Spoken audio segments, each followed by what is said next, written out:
নমস্কার বন্ধুরা, গল্পের চিলেকোঠা পরিবারে আপনাদের সকলকে স্বাগত জানাই। আমি সায়নী। আজ আমাদের নিবেদন বিখ্যাত লেখিকা শ্রীমতী সুচিত্রা ভট্টাচার্য রচিত গল্প ফিরে দেখা। গল্পটি কেমন লাগলো কমেন্টে জানাবেন। যদি ভালো লাগে লাইক করবেন, আর চ্যানেলটিতে যদি নতুন হয়ে থাকেন সাবস্ক্রাইব করবেন। তবে চলুন শুনে নেওয়া যাক আজকের গল্প। শ্রীমতী সুচিত্রা ভট্টাচার্য রচিত গল্প ফিরে দেখা। সকালে প্রথম চোখ খুলেই সিদ্ধান্ত নিয়ে ফেললেন অনুপমা। আর দেরি নয়, আজই বেরিয়ে পড়বেন। সময় বড় দ্রুত ফুরিয়ে আসছে, তার আগে তাকে একবার পৌঁছাতেই হবে সেখানে। বিছানায় উঠে বসে অনুপমা দুহাতে চোখ ঘষলেন ভালো করে, জোরে জোরে শ্বাস টানলেন। রোজকার মতোই রাতভর বিছানায় এপাশ ওপাশ করে কখন যেন ভোরের মুখে ঘুমিয়ে পড়েছিলেন। ঘুম ঘুম ভাব, অনিদ্রার ক্লান্তি এখনো জড়িয়ে আছে চোখের পাতায়। শরীর নতুন করে গড়িয়ে পড়তে চাইছে, কিন্তু না, আজ আর কোনো ক্লান্তিকেই তিনি প্রশ্রয় দেবেন না। পূবের জানলা দিয়ে ওই যে শৈশবের মতো নিষ্পাপ নতুন সকালটা এক মুঠো নরম আলো ছড়িয়ে হামা টানছে ঘরের মেঝেতে। ওই আলো প্রবীণ হবার আগেই বেরিয়ে পড়া দরকার। বলা যায় না ভোরের ইচ্ছে বেলা বাড়লে কখন ফুরিয়ে যায়। খাট থেকে নেমে অনুপমা রোজকার মতোই ঠাকুর প্রণাম সারলেন আগে। তারপর রান্নাঘরে গিয়ে চায়ের জল বসালেন। বাথরুম থেকে মুখ চোখ ধুয়ে এলেন। ভোরের এমন সুন্দর আলোতেও গোটা বাড়ি ভুতুরে রকমের থমথমে। এ সময় রোজ এরকমই থাকে, যদিও এবারে সবার এখন মাঝরাত। 7টা নাগাদ কাজের লোক এসে চা করে ডাকলে তবে একে একে বিছানা ছাড়বে সকলে। ততক্ষণে অনুপমা পৌঁছে গেছেন স্কুলে। গেছেন মানে কদিন আগে অবধিও যেতেন। ঘুম থেকে উঠেই চা বিস্কুট খেয়ে নিজের টিফিন তিনি নিজেই তৈরি করে নিতেন। 2-4 পিস মাখন পাউরুটি, একটা ডিম সেদ্ধ বা কলা, ব্যাস। মারা যাবার আগে শেষ 2 বছর কে জানে কেন সমীরণও উঠে পড়তেন তাড়াতাড়ি। বেলা না বাড়া পর্যন্ত বাইরের বারান্দায় পাতা ইজি চেয়ারটায় বসে থাকতেন চুপটি করে। সেও তো প্রায় বছর 10 আগের কথা। সমীরণ তখন মাঝে মাঝেই গজগজ করতেন, এখনো তোমাকে নিজে চা তৈরি করে খেয়ে তবে বেরোতে হবে কেন? কি করব, ভালো একটা রাত দিনের কাজের লোক আর পাচ্ছি কোথায়? কেন খোকনের বউ উঠে একটু করে দিতে পারে না? শুনে অনুপমা চোখ পাকাতেন। আসতে বলো, শুনতে পাবে। শুনুক, শাশুড়ি উঠে সকালবেলা এতগুলো কাজ সেরে চাকরি করতে বেরোবে। থামো তো তুমি, নতুন নতুন বিয়ে হয়েছে, এখন তো একটু বেলা অবধি ঘুমোবেই। নতুন আর কোথায়, বছর তো ঘুরতে চলল। বারে বছর ঘুরলেই বুঝি নতুন পুরনো হয়ে যায়? এবার সমীরণ হেসে ফেলতেন। হাসতে হাসতেই একটা সিগারেট থেকে আরেকটা সিগারেট ধরাতেন। তাহলে আমরা 2 মাসেই পুরনো হয়ে গিয়েছিলাম বলতে চাও? তুমি আমাদের কথা ছাড়ো তো। কেন কেন, আমার সব মনে আছে। যত তোমাকে আটকাতে চাই তুমি ছটফট করে মরো। কি না শাশুড়ি রাগ করবেন, বাড়ির সবাই কি ভাববে। বারে বলবো না, তোমার মা যা ছ্যাঁচ্ছ্যাঁর করে কথা শোনাতেন। তা তুমিও তোমার ছেলের বউকে কিছু বলো? অনুপমা গম্ভীর হয়ে বলতেন। ছি, তোমার মা বলতেন বলে আমাকেও সেটা রিপিট করতে হবে। তাছাড়া দিনকাল এখন বদলে গেছে, ওভাবে আর বলা যায় না। বলতেন বটে, তবু কখনো কি একবারের জন্য হুহু করে উঠেনি মনটা? সমীরণ যে সমীরণ, তিনিও তো একদিনও মুখ ফুটে বলেননি তুমি সরো, তোমার টিফিনটা আজ আমি তৈরি করে দিচ্ছি। খোকনও তো একদিন মুখ ফুটে বলতে পারত, তুমি আজ রেস্ট নাও মা, আমি ঘরের সব কাজ করে দেব। কেউ বলেনি। অনুপমা যখন চাকরিতে ঢোকেন খোকনের বয়স তখন পুরো 10। পাকিস্তানের সঙ্গে পুজোর ঠিক মুখে মুখে যুদ্ধ লেগেছিল সেবার। তখন থেকেই তো ঘর বার দুহাতে সামলাতে হয়েছে অনুপমাকে। তাও সে সময় শাশুড়ি ছিলেন, ছোট যা ছিল, দুটো আইবুড়ো ননদও ছিল সংসারে। তবু ঘরের কাছে ফাঁকি দেওয়ার জো কি তার ছিল? স্কুল থেকে খেটে খুঁটে ফিরে প্রায় মন দিয়ে সাহায্য করতে হতো সকলকে। মেয়েদের জীবনটাই যে এইরকম, তাদের শরীর শরীর নয়, মনটাও মন নয়। অনুপমারও এই নিয়ে অভিযোগ ছিল না, তাই উল্টে জেদ ছিল। কারুর ওপর তিনি নির্ভর করবেন না, করেনও নি। তবুও কেন যে ইদানিং বুকের ভেতর একটা গোপন কান্না দানা বাঁধতে চায় কে জানে। বড় অর্থহীন মনে হয় সবকিছু। কার জন্য, কিসের জন্য খেটে মরলেন তিনি জীবনভর? সমীরণ তো চলে গেলেন দুম করে, বিনা নোটিশে। ছেলে ছেলের বউ নিজেদেরকে ঘিরে একটু একটু করে আলাদা পরিমণ্ডল গড়ে তুলল। সংসারও এখন তাদেরই, তাদের ছেলে, তাদের মেয়ে, তাদের নিজস্ব সুখ দুঃখ সমস্যা। অনুপমার সেখানে জায়গা কোথায়?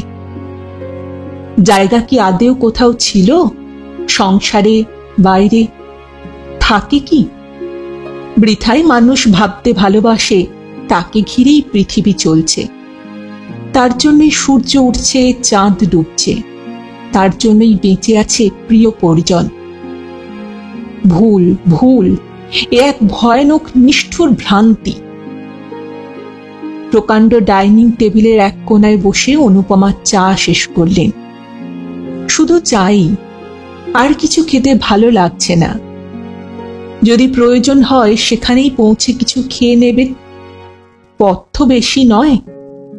টার্মিনাস থেকে বাসে বসলে অন্য প্রান্তে পৌঁছাতে বড়জোর ঘন্টা দেড়েক। ভোর ভোরই বেরিয়ে পড়তে পারলে আরো কম সময় লাগবে।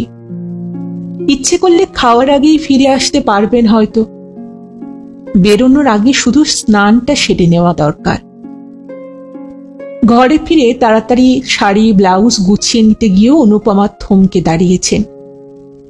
দরজার মাথায় দেওয়ালে সমীরণের ছবি। মারা যাওয়ার ৮-৯ মাস আগে তোলা, বোধহয় খোকনদের প্রথম বিবাহ বার্ষিকীর দিন। অনুপমা স্থির তাকিয়ে রইলেন ছবিটার দিকে। প্রথম প্রথম প্রতিদিন বাসি মালা ফেলে টাটকা মালায় সাজিয়ে দেওয়া হতো সমীরণকে, অনুপমাই দিতেন। তারপর কবে থেকে যে মালা পাল্টানোর ব্যবধানটা বেড়ে যেতে লাগলো, শেষ কবে মালা পরানো হয়েছিল ছবিতে মনে পড়ে না। শুকনো কালো ফুলগুলোর দিকে তাকিয়ে অনুপমার বুকটা হাহা করে উঠল। এরকমই তবে হয়, এভাবেই সময়ের সঙ্গে সঙ্গে বিস্তৃত হয় সকলেই, এমনকি একান্ত প্রিয়জন। নিজের বিশেষ প্রয়োজনের মুহূর্তগুলো ছাড়া তাকে আর মনে পড়ে না। এতকাল পর এই যে সেদিন হঠাৎই সেই মুখটা মনে পড়ে যাওয়া, সেটাও কি তবে নিজের প্রয়োজনে?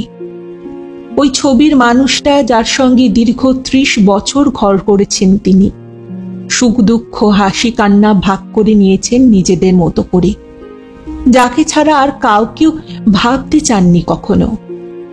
তার কথাই তো আগে মনে পড়া উচিত ছিল। কিন্তু সমীরণ নয়, এমনকি ছেলে নাতি নাতনিরাও নয়, আত্মীয় পরিজনের বন্ধু বান্ধবদের মধ্যেও কেউ নয়, এমনকি অনুপমার এতদিনকার প্রিয় পরিবেশের ছোট বড় কোনো স্মৃতিও নয়। বিদায়ের মুহূর্তে ৪১ বছর আগের একটা মুখ কেন যে চকিতে ভেসে উঠল মনের পর্দায়, তাও অমন একটা ভরাট সভার মাঝে, কে জানে। স্কুল ছুটির এক পিরিয়ড আগে সেদিন শুরু হয়েছিল অনুপমার বিদায়ী অনুষ্ঠান, ফেয়ারওয়েল। স্কুলের বড় হল ঘরটায় কাঠের ডায়াসের ওপর বসানো হয়েছে তাকে। তার দুপাশে স্কুলের বাকি 4 সিনিয়র টিচার, সুষমা, রমা, কেয়া, প্রতিমা। সামনে সাদা টেবিল ক্লথে ঢাকা প্রকাণ্ড এক টেবিলের মাঝখানে ফুলদানিতে রজনীগন্ধার ঝাড়। ছাত্রীরা বসেছিল বেশ খানিকটা তফাতে, ডায়াসের নিচে শতরঞ্চিতে। তাদের পিছনে আরো দূরে সার সার চেয়ারে বাকি সব শিক্ষিকারা। অনুষ্ঠানের শুরুতেই ছোট্ট একটা ফুটফুটে মেয়ে এসে যখন মালা পরিয়ে দিল অনুপমাকে, হাতে তুলে দিল ফুলের তোড়া, সঙ্গে একরাশ বিদায়ী উপহার, তখনও এক অন্য ধরনের আবেগে আচ্ছন্ন ছিলেন অনুপমা। সে আচ্ছন্নতায় শূন্যতা বোধ ছিল। শূন্যতা বোধ নাকি হাহাকার, হারিয়ে যাওয়ার, ফুরিয়ে যাওয়ার, বাতিল হয়ে যাওয়ার। মেয়েটি স্টেজ থেকে নেমে যাওয়ার পর সুষমা উঠলেন ভাষণ দিতে। তখনও অনুপমার বুক জুড়ে হালকা কুয়াশার মতো ভেসে বেড়াচ্ছে শূন্যতাটা। তার 28 বছরের কর্মজীবন কেমন নিভে যাচ্ছে এক ফুঁয়ে। খুব মন কেমন করছে, খুব। তিনি যে কাল থেকে আর এই স্কুলের কেউ নন, এ কথাটা ভেবেও ভাবতে পারছেন না। ফ্যাল করে শুধু তাকিয়ে আছেন। সুষমা কত কথা যে বললেন, কানেই গেল না অনুপমার। সুষমা বসে পড়বার পর ক্লাস 9-এর একটি মেয়ে উঠল গান শোনাতে। মেয়েটির গান আগেও কয়েকবার শুনেছেন অনুপমা। ভারী মিষ্টি গলা। প্রথমেই ঢিপ করে তাকে প্রণাম করল, তারপর একটার পর একটা গান গেয়ে চলেছে সে। সব গানই অনুপমার চেনা, বহুবার শুনেছেন। তবু হঠাৎ যে কি হয়ে গেল, প্রতিটি কলি সুর যেন অনুপমার হৃদয়কে ভেদ করে চলে যাচ্ছিল সেদিন। সব কেমন ওলট পালট হয়ে যাচ্ছিল। সব, অনুপমার বর্তমান, অনুপমার অতীত, অনুপমার ভবিষ্যৎ। তিনি শিহরিত হচ্ছিলেন বারবার। গানের সুরে ভাসতে ভাসতে এ কোথায় চলে যাচ্ছেন তিনি? কোনো কোনো মুহূর্তে গানও তবে পারে জীবনকে এক প্রান্ত থেকে অন্য প্রান্তে নিয়ে চলে যেতে, নাকি গানটা উপলক্ষ মাত্র? প্রান্ত থেকে প্রান্তে ফেরার এই প্রস্তুতি শুরু হয়েছিল কি আরো আগে থেকে?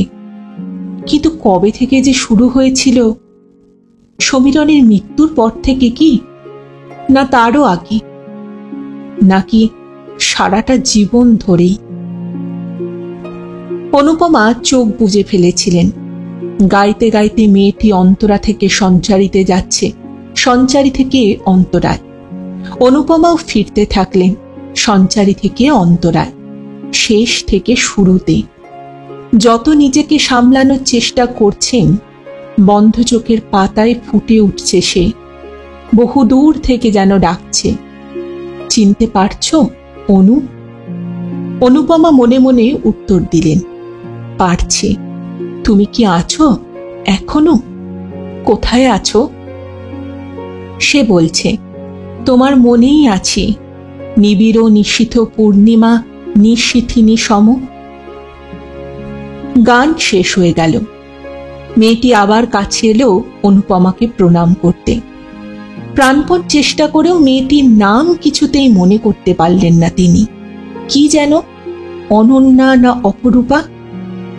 মেয়েটির মাথায় তাই হাত রেখে গাঢ় চোখে শুধু তাকিয়েই থাকলেন তিনি। রমা কানের কাছে মুখ নিয়ে এসে বলল, অনুপমা দি, এবার আপনি আমাদের কিছু বলুন। অনুপমা ফিসফিস করে উঠলেন, কি বলবো? বাড়ি যাওয়ার আগে শেষ কথা বলবেন না আমাদের? অনুপমা শিউরে উঠেছেন। শেষ কথা কি কখনো বলা যায়? চাইলেও কি বলা হয়ে ওঠে? কথাগুলো কি সেদিন সত্যি সত্যি সহকর্মীদেরকে বলে ফেলেছিলেন অনুপমা, নাকি মনে মনেই উচ্চারণ করেছিলেন? মনে পড়ছে না। মাত্র কদিনেই স্মৃতি বড় ছন্ন ছাড়া হয়ে পড়েছে। 41 বছর আগের মুখ ভেসে উঠেছে মনের পর্দায়। 41 বছর আগের মুখটা বলছে, তোমাকে যে আমার একটা কথা বলার ছিল অনু। 41 বছর আগের অনুপমা কাঁপছেন থির থির। সেদিনই তাকে আশীর্বাদ করে গেছেন সমীরণের বাড়ির লোকেরা। আগামী 23শে শ্রাবণ তার বিয়ে। তবু থরথর স্বরে প্রশ্ন করে ফেলেছেন, কি কথা? থাক, আর বোধহয় বলার সময় নেই। অনুপমা আরেকবার তাকালেন সমীরণের ছবির দিকে। বৌমার পাঠানো খবর পেয়ে স্কুল থেকে ছুটতে ছুটতে যখন বাড়ি এসে পৌঁছেছিলেন, তখন প্রায় সব শেষ। সমীরণের শরীর নিশ্চল হয়ে এসেছে, দৃষ্টি অস্বচ্ছ, চোখ দুটো খালি কেঁপে চলেছে অবিরাম। বৌমা ডুকরে উঠেছিল। বাজার থেকে ফিরে বাবা হঠাৎ ইজি চেয়ারে বসে পড়লেন। মা প্রচণ্ড ঘামছিলেন, নিঃশ্বাস নিচ্ছিলেন জোরে জোরে। আমি দৌড়ে আসতে কোনো রকমে শুধু বলতে পারলেন, মাকে ডেকে আনো। ব্যাস, তারপরেই আর কিছু বলতে পারেননি। অনুপমা স্বামীর মুখের ওপর ঝুঁকে পড়ে বলেছিলেন, কি কষ্ট হচ্ছে তোমার, আমাকে বলো। সমীরণ অস্ফুট স্বরে কি যেন বলতে চাইছিলেন। অনুপমা বুঝতে পারলেন না।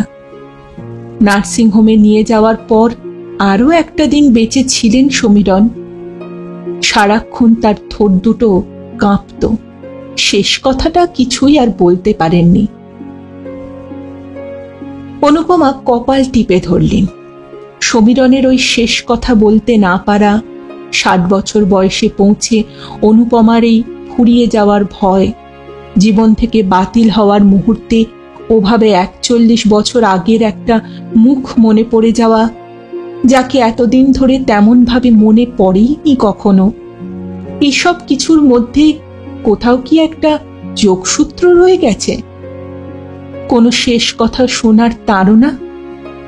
হয়তো সেও ভুলে গেছে কথাটাকে। ভুলতেই পারে, 41 বছর বয়সটা তো কোনো কম সময় নয়। তবু অনুপমা যাবেন একবার, শেষবারের মতো তার সামনে গিয়ে দাঁড়াবেন, প্রশ্ন করবেন, কি বলতে চেয়েছিলে সেদিন, আজ বলো। ভীষণ অবাক হয়ে যাবে সে। বলবে, তুমি এতদিন পর জানতে এলে এই বুড়ো বয়সে? তখন অনুপমা কি উত্তর দেবে?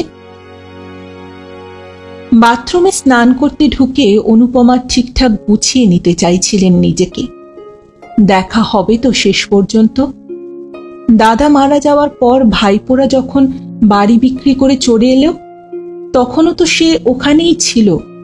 খোকনের বিয়ের নেমন্তন্ন করতে শেষবার যখন গিয়েছিলেন ওখানে, তখনও তো দেখা হয়েছিল। ছেলের বিয়ের কার্ড তার হাতে দিয়ে জিজ্ঞেস করেছিল অনুপমা, আসবে তো? ক্লিষ্ট হাসি হেসেছিল সে। বলেছিল, যেতে তো খুবই ইচ্ছে করে, কিন্তু শরীর দেয় না, কোমরের যন্ত্রণায় বড় কাবু হয়ে গেছে। অনুপমা জিজ্ঞেস করেছিলেন, রিটায়ার করে গেছো বুঝি? না, আরো বছর দিনেক বাকি, অফিসটা যাই কোনো রকমে। আসেনি, সে আসেনি। অনুপমারও একবারের জন্য মনে হয়নি তার কথা। মনে হওয়ার তো কোনো কারণও ছিল না।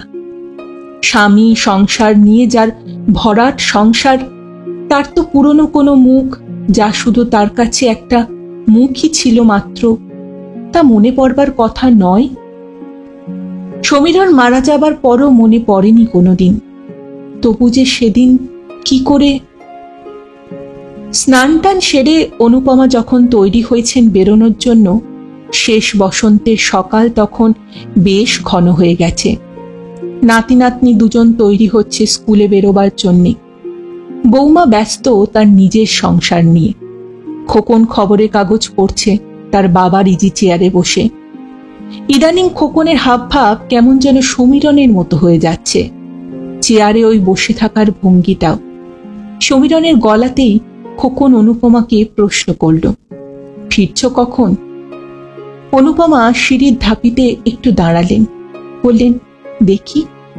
কোথায় যাচ্ছ তাও তো বলে গেলে না। অনুপমার বলতে ইচ্ছে করল, যাচ্ছি না রে, ফিরছি।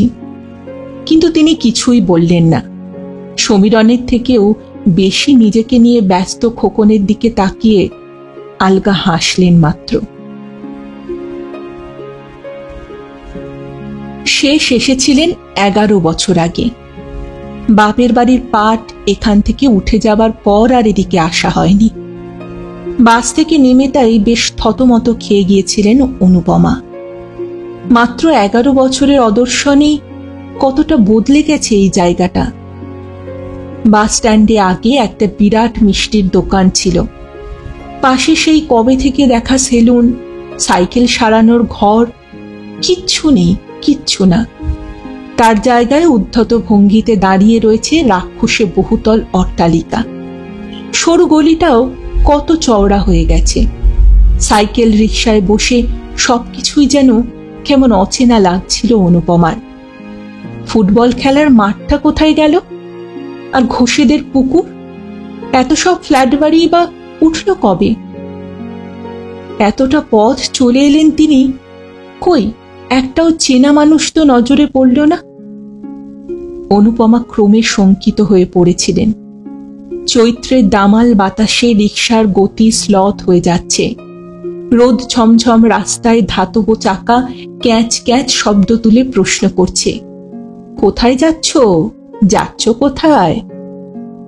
ক্ষণিকের জন্য অনুপমার মনে হলো রিকশাওয়ালাকে বলেন ফিরে যেতে। পরক্ষণে এক তীব্র ঝাঁকুনি, বাঁকের মুখে গাড্ডায় পড়ে রিকশা লাফিয়ে উঠেছে। অনুপমারও হৃৎপিণ্ড যেন লাফিয়ে উঠল। চাপা উত্তেজনায় রিকশার হাতল খামচে ধরেছেন। এই তো তার পরিচিত বটতলা, ওই তো মোড়ের মাথায় শৈশবের সেই শিরীষ গাছ, ওই তো দেখা যাচ্ছে তাদের বিক্রি হয়ে যাওয়া বাড়িটা। রং বদলে গেলেও বাড়িটা তো আছে। অনুপমা বড় করে শ্বাস টানলেন। না, এখনো তবে সব হারায়নি। অনুপমা লক্ষ্য করলেন তাদের বাড়ির পিছন দিকের বাড়িটাকেও দেখা যাচ্ছে এবার। বিসদৃশ্যভাবে প্রাচীন বাড়ির গা ঘেঁষে নতুন এক ইমারত। রিকশা পুরো একটা চক্কর মেরে পাশের বাড়ির সামনে গিয়ে দাঁড়ালো। রিকশা থেকে নেমে পুরনো আমলের লোহার দরজাটার সামনে কয়েক সেকেন্ড অনুপমা চুপচাপ দাঁড়িয়ে রইলেন।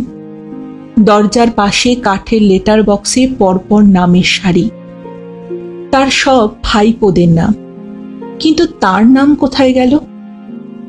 অনুপমার বুকটা ধড়াস ধড়াস করে উঠল। হঠাৎই বেশ জোরে কড়া নেড়ে ফেলেছেন। ভেতর থেকে একজন বৃদ্ধার কণ্ঠস্বর শোনা গেল। কে? কে তিনি? কি জবাব দেবেন অনুপমা? অনুপমার জবাবের আগেই অবশ্য দরজা খুলে গেল। কাকে চাই? বলতে গিয়েও ভদ্রমহিলা চিনেছেন। মুখের প্রশ্ন তাই মুখেই রয়ে গেল। অবাক দৃষ্টি স্তব্ধ কয়েক মুহূর্তের জন্যে। অনুপমা মৃদু হাসলেন, বললেন, চিনতে পারছো না বৌদি? স্তব্ধ চোখে সঙ্গে সঙ্গে হাসি ফুটেছে। ওমা, চিনব না কেন? এসো এসো, ভেতরে এসো। বৌদি হাত ধরে টেনে ভেতরে নিয়ে যাচ্ছেন অনুপমাকে। বাড়িটা এখনো সেই একই রকম আছে, তবে সাবেকি আমলের বাড়ি ভেঙে গেছে আরো। দেওয়াল দরজার অবস্থা আরো জীর্ণতর।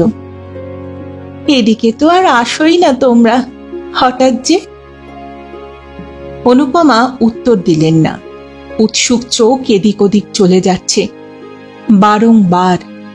সে কি তবে ঘরে নেই? বাড়িটা অসম্ভব ফাঁকা ফাঁকা কেন? এত ফাঁকা যে দালান উঠোন সবকিছুকে বড় বড় মনে হচ্ছে তার। চৌকিতে পাতা জীর্ণ এক বিছানায় বসে অনর্গল বকবক করে চলেছেন বৌদি। তুমি কেমন আছো বলো তো? এখনো স্কুলে পড়াচ্ছ? না, রিটায়ার করেছি, এই তো 4 দিন হলো। ও, ঠাকুর জামাই মারা যাওয়ার খবর কার মুখ থেকে যেন শুনেছিলুম। আহা, বড় তাড়াতাড়ি চলে গেলেন। অনুপমা মাথা নামালেন।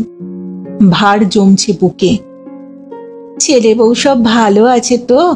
নাতি নাতনি কটি তোমার? 2টি। অনুপমা দায়সারা উত্তর দিলেন। কথা বলতেও ভালো লাগছে না। বৌদি এত কথা বলছে, কেন যে তার কথা একবারও বলছে না। তোমার ন্যাওটা হয়েছে তারা কাছে আসে? আমার ছোট নাতনি তো ঠাম্মা বলতেই অস্থির। কিন্তু মেজ বউ কিছুতেই তাকে আমার কাছে আসতে দেয় না জানো, বলে বুড়িদের সঙ্গে মিশলে নাকি বাচ্চাদের অভ্যেস খারাপ হয়ে যায়। কেন রে, আমাদের সময় কি ঠাকুমা দিদিমা ছিল না? আমরা তো। কথাগুলো অনুপমার আর কানে যাচ্ছে না। নীরবে একটা ভাঙা বাড়ির ভাঙা দেওয়ালের আর্তনাদ শুনছেন শুধু। কি দাপট ছিল বৌদির এক সময়, কি মুখ! কারণে অকারণে তাদেরকেও কত সময় মুখ ঝামটা দিয়েছেন। সাত বাড়ি ঘুরে নিজের রান্নার সুখ্যাতি নিজেই শোনাতে শোনাতে পাগল করে দিয়েছেন সকলকে। অনুপমা কথা বললেন এতক্ষণে।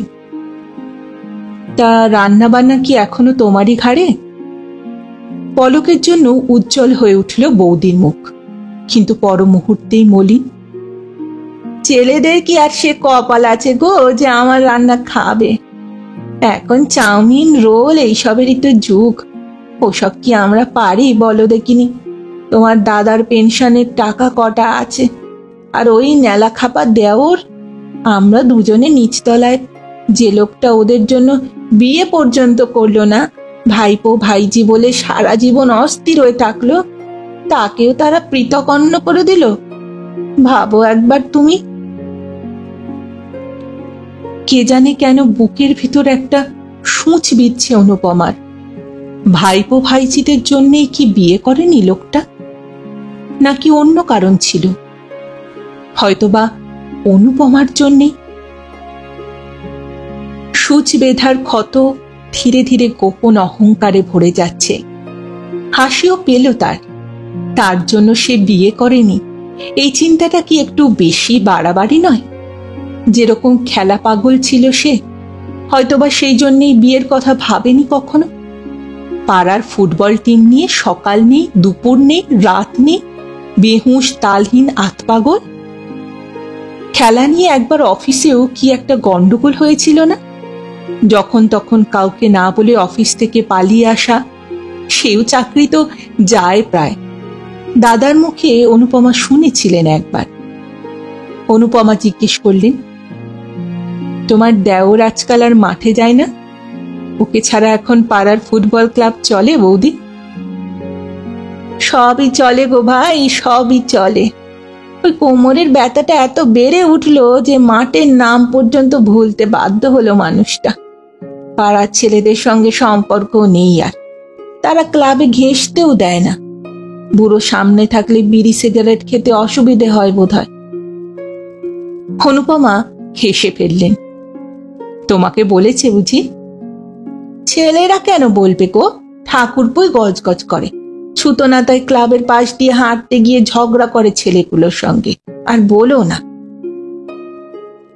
এবার একটা দৃশ্য দেখতে পাচ্ছেন অনুপমা। পাড়ার ছেলেরা উদ্দাম চিৎকার করছে, হাহা আনন্দ ধ্বনিতে গোটা অঞ্চল দুলে দুলে উঠছে। নীল হলুদ জার্সি পরা একজনকে কাঁধে নিয়ে ঘুরছে একদল বুট পরা জার্সি গায়ে যুবক। কাঁধের মানুষটার হাতে এক বিশাল সোনালী রঙের ট্রফি। পাড়ার সমস্ত জানলার দরজায় অসংখ্য চোখের ভিড়। সকলে একজনকেই দেখছে। কতদিন হবে? ৪৫ বছর, ৪৩ বছর। সদ্য তখন শাড়ি ধরেছেন অনুপমা। জোড়া বিনুনি ময়াল সাপের মতো পিঠ ছাপিয়ে কোমরের কাছাকাছি। অন্যমনস্ক ভাবে মাথায় হাত চলে গেল অনুপমার। ময়াল সাপ দুটো এখন টিকটিকির ল্যাজ। ভাবতে ভাবতে বাইরে একটা কাশির শব্দ বেজেছে। ঘর ঘরে শ্লেষা জড়ানো। অনুপমা টান টান হলেন।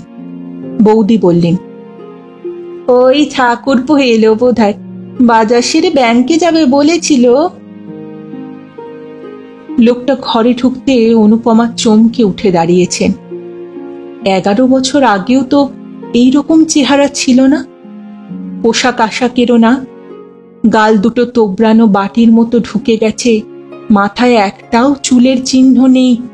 ভুরুজোড়া সাদা খাড়া খাড়া, চোখের মনিও নিষ্প্রভ। লুঙ্গিটা ময়লা, জামাটাও। ঘরে ঢুকে বেশ খানিকক্ষণ পর সে চিনতে পেরেছে অনুপমাকে। হাতের থলি বৌদির হাতে দিতে দিতে বলছে, অনুজে, কতক্ষণ এদিকে হঠাৎ? অনুপমা ঢোক গিললেন। এমনি এসেছিলাম, তোমাদের সবাইকে দেখতে ইচ্ছে করলো, তোমার জন্যই তো কতক্ষণ ধরে বসে আছি। হাতের উল্টো পিঠে ঘাম মুছিয়ে সে হাসলো আলতো। আর বলো না, কি যাচ্ছে তাই ব্যাপার।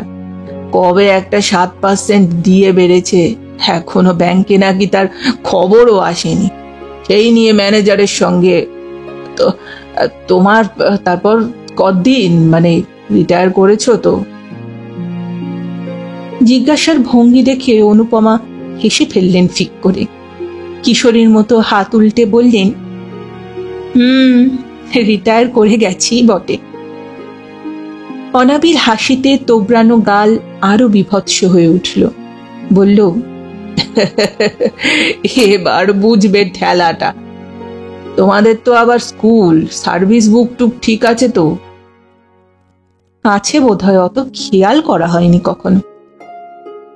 আমি তো রিটায়ারমেন্টের 1 বছর আগেই সব কাগজপত্র তৈরি করতে শুরু করেছিলাম।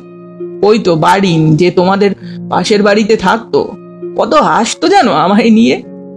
ও তো পেনশন হাতে আসার আগেই মরে গেল, পাগল। বারিনের মুখটা অনুপমার চোখের সামনে এসেও মিলিয়ে গেছে। নীল হলুদ জার্সির মুখে এখন এইসব কথা একদম ভালো লাগছে না তার। চাকরি, পেনশন, রিটায়ারমেন্ট, প্রভিডেন্ট ফান্ড, এর বাইরে কি তার আর কোনো পৃথিবী নেই? অনুপমা কথা ঘোরাতে চাইলেন। বৌদি বলছিল তোমার কোমরের ব্যথাটা আরো বেড়েছে, ডাক্তার দেখাচ্ছ? হ্যাঁ, ওই শখের হোমিওপ্যাথিক একটা দেখাই। আমাদের পার্কের আড্ডায় বসে, বুঝলে। রিটায়ারমেন্টের পর থেকে বই পড়ে পড়ে ডাক্তারিও শিখে ফেলেছি। ব্যথা কমে না, তবে ভিজিটের পয়সাটা বেঁচে যায়। অনুপমা বলতে যাচ্ছিলেন, আমি চা খাবো না, কিন্তু তার আগেই বৌদি উঠে গেছেন ঘর থেকে। দুজনে এবার একা। আচ্ছা, সমীরণ বেঁচে থাকলেও কি এইসব কথাই বলতেন এই সময়? হয়তো বলতেন, বা হয়তো বলতেন না। অনুপমা দীর্ঘ নিঃশ্বাস চাপলেন। নিঃশব্দ হয়ে গেলেন আচমকা। হঠাৎই যেন ঘরের ভেতর সব কথা ফুরিয়ে গিয়ে থমথমে চতুর্দিক। চৈত্রের উত্তাপ বাইরে থেকে মৃদুভাবে ঢুকে পড়েছে ঘরে। সেই তাপে মনটাকে সেঁকতে চাইছিলেন অনুপমা, কথা খুঁজছিলেন। হঠাৎ বললেন, মনে পড়ে কি পাগলের মতো ফুটবল খেলতে তোমরা ওপাশের মাঠটায়? চোখের মনিতে কোনো ভাবান্তর ঘটল না লোকটার। বলল, মনে আছে, ও মাঠ তো এখন গাঁজার ঠিক হয়েছে। আবার গোটা ঘর নিঝুম, আরো থমথমে। সেই গাঢ় থমথমে ভাব চেপে বসে আছে অনুপমারই বুকে। নীরবতাটা যেন আষ্টে পৃষ্ঠে ফাঁসের মতো তাকে জড়িয়ে ধরেছে। সেটা কাটাতেই বুঝি ফের বলে উঠলেন, সারাদিন তোমার কি করে কাটে? আনমনে জামার পকেট থেকে নস্যির কৌটোটা বার করল সে। কি জানি, কেটে যায়। বৌদির সঙ্গে ঝগড়াঝাটি করি, খচিত কখনো দোতলায় গিয়ে একটু কথাবার্তা বলি, নয়তো টিভি দেখি, রেডিও শুনি, হয়ে যায়। অনুপমার মনে হলো লোকটা প্রাণপণ চেষ্টা করেও কিছুতেই দিনগুলোকে মনে আনতে পারছে না। বৌদি চা নিয়ে ঘরে ঢুকলেন। তোমাকে একটু চায়ে চিনি কম দিয়েছি, দেখো তো ঠিক হয়েছে কিনা। অনুপমা কাপে ঠোঁট ছোঁয়ালেন। ঠিক আছে, আমি একটু চিনি কমই খাই, তুমি বরং তোমার দেওরকে দেখো। লোকটা কথা ঘোরালো, অনুপমার দিকেই তাকিয়েছে। তোমার নাতি নাতনিরা সব বড় হলো তো, কেমন আছে তারা? কিসে পড়ছে, কত ক্লাস? অনুপমা বললেন, নাতি ক্লাস 3, নাতনি 1। বৌদি বলে উঠলেন, ছেলের বউরা যত্ন আত্তি করে তো? আমার একটাই ছেলে। হ্যাঁ, ওই হলো, ছেলের বউ করে তো। অনুপমার বুকটা চিনচিন করে উঠেছে। খোকনের বউ এত শান্ত ভদ্র, অথচ কি নিরুত্তাপ। কোনো কোনো সময় মনে হয় নিষ্প্রাণ অনুভূতিহীন একটা দম দেওয়া কলপুতুল মাত্র। অসম্মান করে না, যত্ন আত্মীয় করে তেমনটা বলা যায় না। মুখে বললেন, ভালোই তো। লোকটা খাটের ওপর পড়ে থাকা খবরের কাগজের পাতা নিজের মনে উল্টোচ্ছে এবার, যেন খবরের কাগজ নয়, কোনো একটা অজানা শিলালিপির দিকেই তাকিয়ে আছে। অনুপমা উঠে দাঁড়ালেন, বললেন, চলি, বেশি দেরি করলে বাড়িতে আবার ভাববে আমি বোধহয় চাকরি ছাড়ার পর বিভাগী হয়ে যাচ্ছি। লোকটাও উঠে দাঁড়িয়েছে, মুখের হাবভাব একটু যেন শিথিল। বললেন, বসো তো বসো, কেউ কিচ্ছু ভাববে না, সবে তো এখন 11:30। 1.5 ঘন্টা লেগে যাবে গো ফিরতে। নিজের কথাটা নিজের বুকেই ধাক্কা মারল অনুপমার। মাত্র 1.5 ঘন্টায় 41 বছর আগে থেকে কি বর্তমানে ফিরতে পারে কেউ? বললেন, বৌদিকে বলে দিও আবার সময় পেলে আসবো। এখন তো তোমার সময় অঢেল অনুপমা, ইচ্ছে করলেই চলে আসতে পারো কিন্তু। তাই বইকে, সংসার নেই, নাতি নাতনি নেই, হুটহাট করে ঘুরে বেড়ালেই হলো। অত সংসারে জড়িয়ে পড়ো না তো অনু। লোকটার ঘরঘরে কণ্ঠস্বরে এই প্রথম এক মায়াবী বিষণ্ণতার ছোঁয়া এসেছে। ঝপ করে বলে বসল, তোমাকে একটা কথা বলবো ভাবছিলাম, বলবো অনু? অনুপমা বিদ্যুৎস্পৃষ্ট এক দৃষ্টে লোকটার চোখের কোণে শীর্ণ শিরাটার দিকে তাকিয়ে আছেন। কিছু মনে করো না অনু, একটা প্রশ্ন করছি। সমীরণ বাবু নিশ্চয়ই কিছু টাকা পয়সা রেখে গেছেন তোমার জন্য? অনুপমা থতমত মুখে বলে উঠলেন, না, তেমন কিছু না। তাহলে বলি, টাকা পয়সা যা পাবে সাবধানে রাখবে, নিজের নামে রাখবে, আবেগের মাথায় ছেলের হাতে তুলে দিও না যেন। অনুপমা কিছু বলতে পারলেন না। না বলা কথাটা 41 বছর পরে দুমড়ে মুচড়ে তবে কি এই রকমই একটা কেজো কথা হয়ে যায়, নাকি যে কথা থেকে যায় সে কথা নিজে মরে যায় একদিন? অনুপমা বাইরে এসে ছাতা খুললেন। রোদ্দুরটা বড় চড়া, অনেকটা পথ যেতে হবে তার।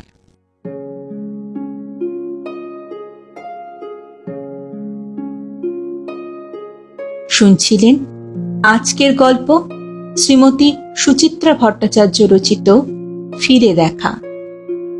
ফিরে আসছি আরেকটি নতুন গল্পের সাথে কিছুদিনের মধ্যে।